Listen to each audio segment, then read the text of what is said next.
This is Lorena Mora Maury para Mujer Latina Today. Hoy con nosotros la abogada Delfilia Díaz para hablar e informarnos sobre el divorcio. Bienvenida, Delfilia. Gracias, Lorena. Esta es nuestra segunda vez porque las mujeres no nos damos por vencidas tan fácilmente. Vamos a hablar sobre las particularidades del divorcio desde el enfoque de la mujer.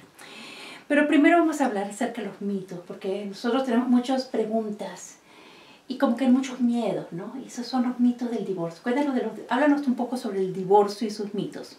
Lo que generalmente yo he visto en la oficina es que mujeres que me llegan diciéndome, yo me quiero divorciar, pero mi esposo no sé dónde está. Hace muchos años que le perdí el rastro y eventualmente, o muchas veces me dicen, me casé en México, no me puedo divorciar aquí en Estados Unidos. Eso es mentira.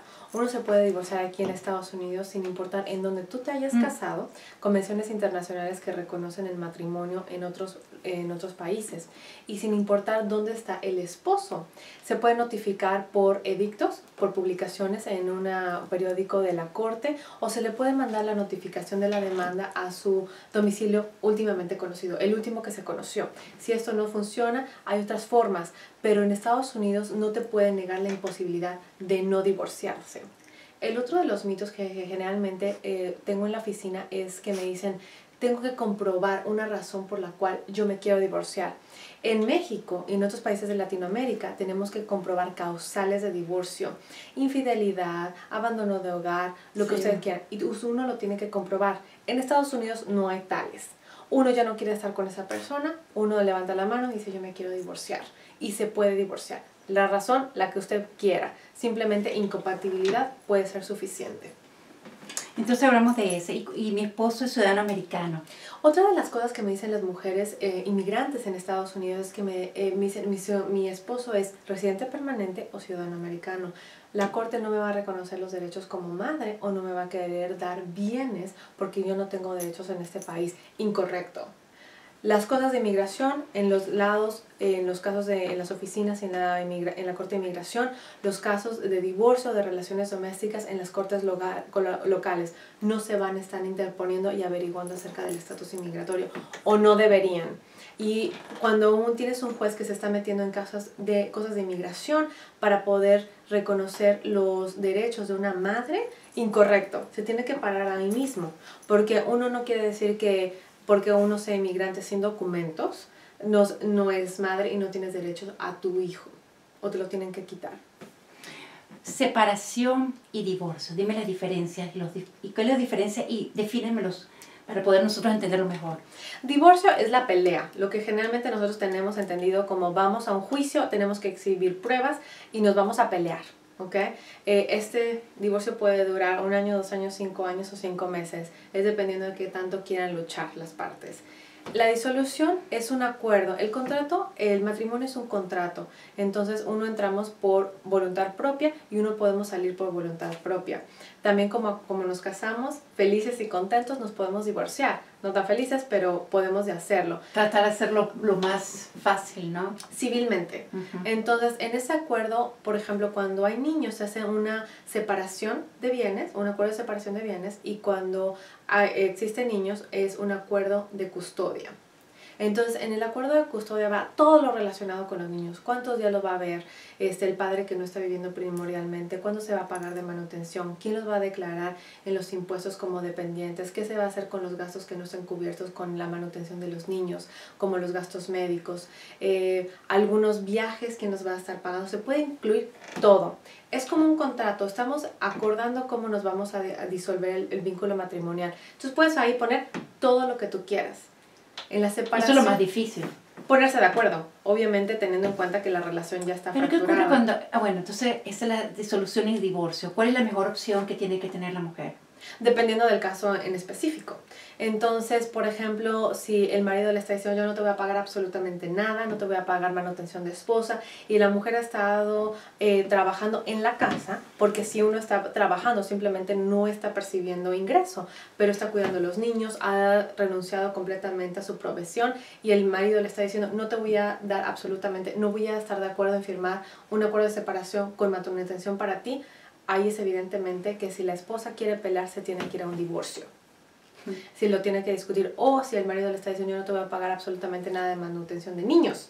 Entonces, separación los costos procesales, los gastos en divorcio es muy costoso en comparación a separación, porque separación es un acuerdo, salimos y listo, ¿cierto? Disolución.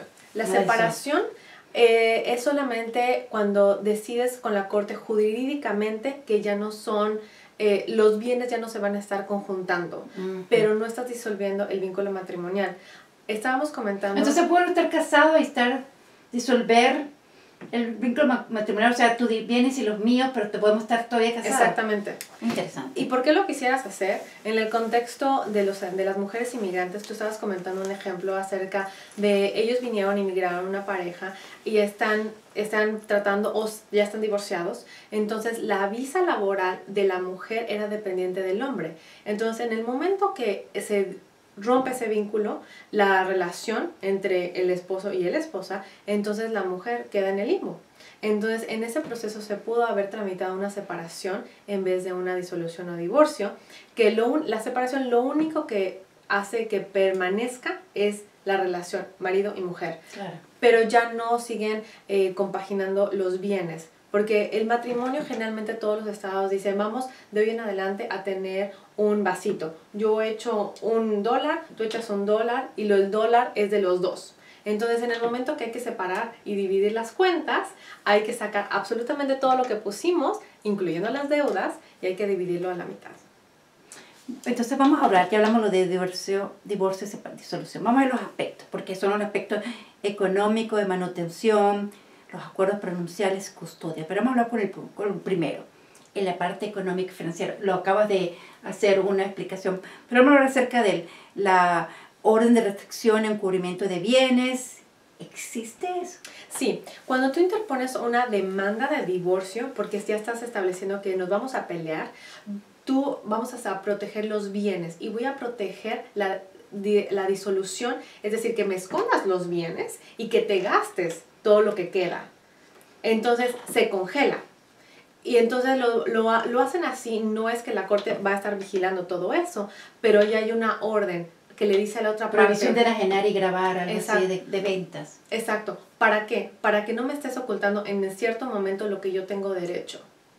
Porque obviamente si ya se gastó, erogó, grabó, se embargó, obviamente ¿con qué vas a pagar?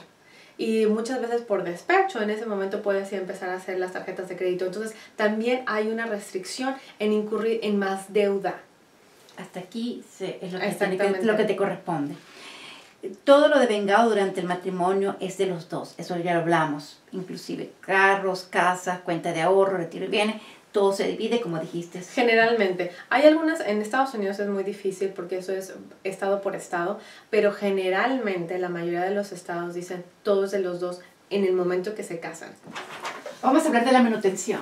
Okay. Entonces la manutención de la mujer que no trabaja, ¿verdad? Vamos a hablar explíquenos un poco el término de manutención. No hay una fórmula mágica para la manutención de la esposa. Lo que la corte va a ver es saber en la disparidad en cómo se va a quedar la mujer y lo que ha estado haciendo durante todo el matrimonio. Entonces hay generalmente factores que la corte toma en consideración.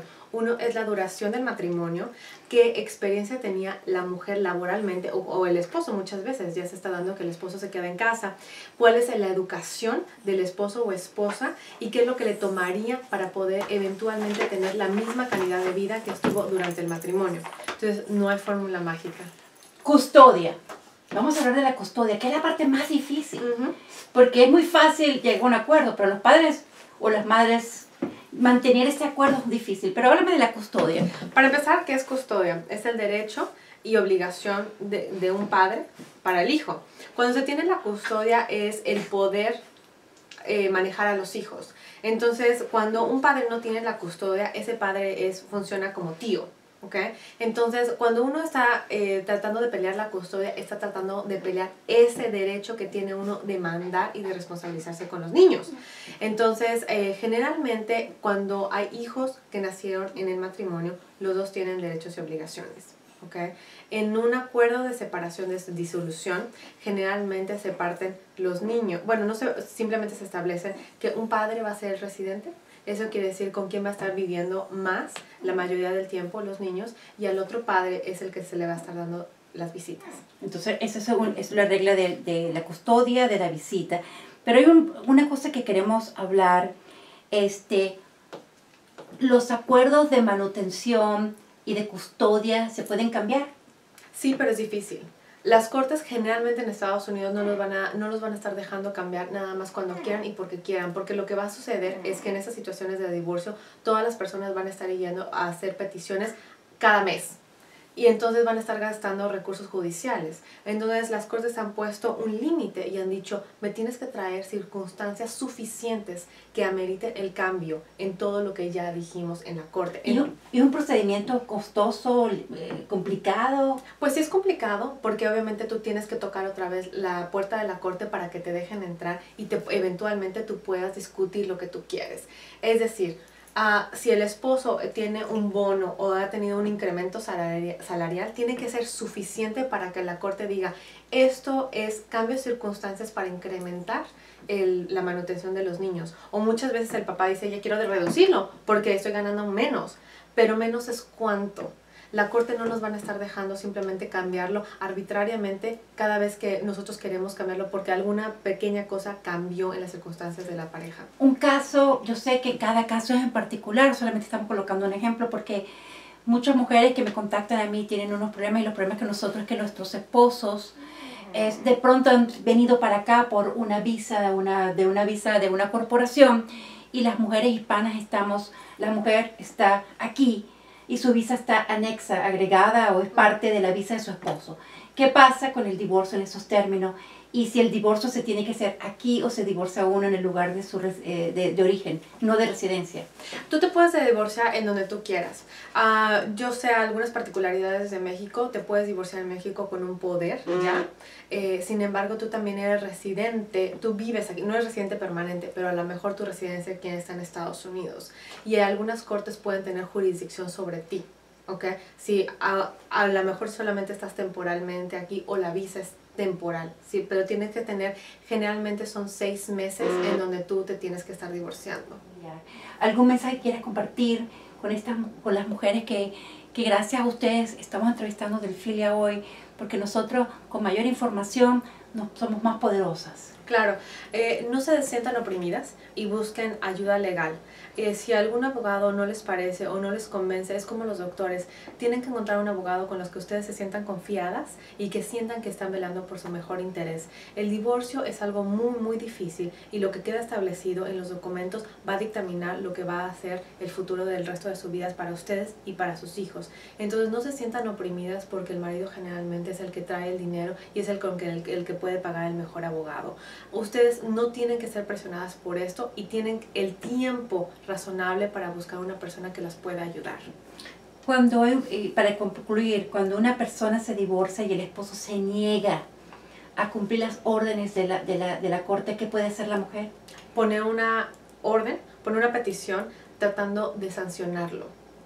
Un desacato a la orden del juez. Entonces siempre, por ejemplo, estábamos mencionando en la orden cuando se congelan los bienes y dices ya no erogues más, ni tampoco me desaparezcas los bienes. Si alguna de las dos partes no sigue lo que la corte dice, el juez puede poner sanciones y son órdenes de desacato. Entonces, y también las mujeres pueden irse a educar acerca de los procedimientos de divorcio a las cortes. Hay reglas de las cortes, hay peticiones que las pueden llenar ellas mismas para dárselo a saber al juez, y cuando no estén conformes con lo que está sucediendo también pueden hablar en la corte abiertamente. Ustedes también tienen derecho a un intérprete si es que no hablan inglés. Entonces lo más importante de hoy es que hemos aprendido un poco de divorcio, pero además yo estoy segura que de Filia, si tenemos otro tema que dar, seguramente ella nos va a dar una oportunidad de entrevistarla. Muchísimas gracias, Lorena. Tratamos 2 veces, pero creo que lo logramos esta vez. Sí, muy Seguimos. bien. Muchísimas gracias. Igualmente.